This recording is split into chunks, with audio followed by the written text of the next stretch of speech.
Hi and welcome back. Today we're going to be discussing setting the perfect price for your home. I get this question frequently. Can I just use real estate websites to set the price for my home? The short answer is no. No, you cannot. I know that there's a lot of public and really popular real estate websites that are out there right now that do offer pricing options, I should say, for home sellers. And yes, they draw on a massive database to give you an idea of what your home's current value is.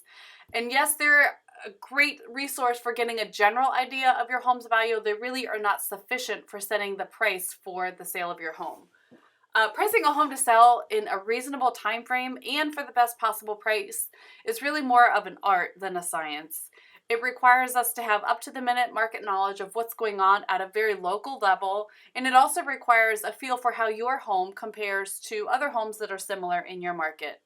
A website algorithm cannot substitute for the skill of a full-time realtor. In my life as a full-time realtor, I find many homeowners who are actually under the mistaken belief that what Zillow says their home is worth is the actual value. And this is just simply not true. It could display on their website tens of thousands of dollars difference between what they think your house is worth and then what we could actually sell your house for. Case in point is actually just a few years ago when the CEO of Zillow sold his Seattle home for $1.5 million, which is 40% less than what the Zestimate of $1.75 million showed on their property page just a day later. So it's incredibly important to make sure that you're pricing your house right because you cannot afford to be off on your price. It really is the most critical factor when it comes to selling your home. So if we can't use the real estate websites like Zillow, what are we using? Well, full-time realtors like myself are using what's known as comps or comparatives.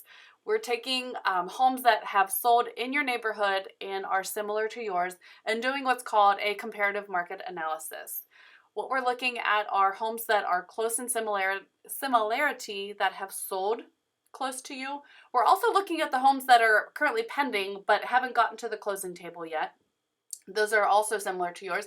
And they're also looking at what your competing properties are. So basically active properties on the market right now, just so we can see how do we compare to, the houses that are on the market right now that are similar to yours. We want to make sure that we're putting a really good strategic pricing together to make sure that we get you the most money, but we're also not sitting on the market the longest waiting for that most money to come along. The most important of those three really is the sold data because that demonstrates that a buyer has been willing to pay X dollars for a house that's similar to yours, and a bank has agreed that that's the value of the home, and that's really the most important one is the sold. We can pay attention to the pendings and we can pay attention to the actives, but the solds are the ones that we really need to kind of hang our hat on as far as helping to set a price for your home.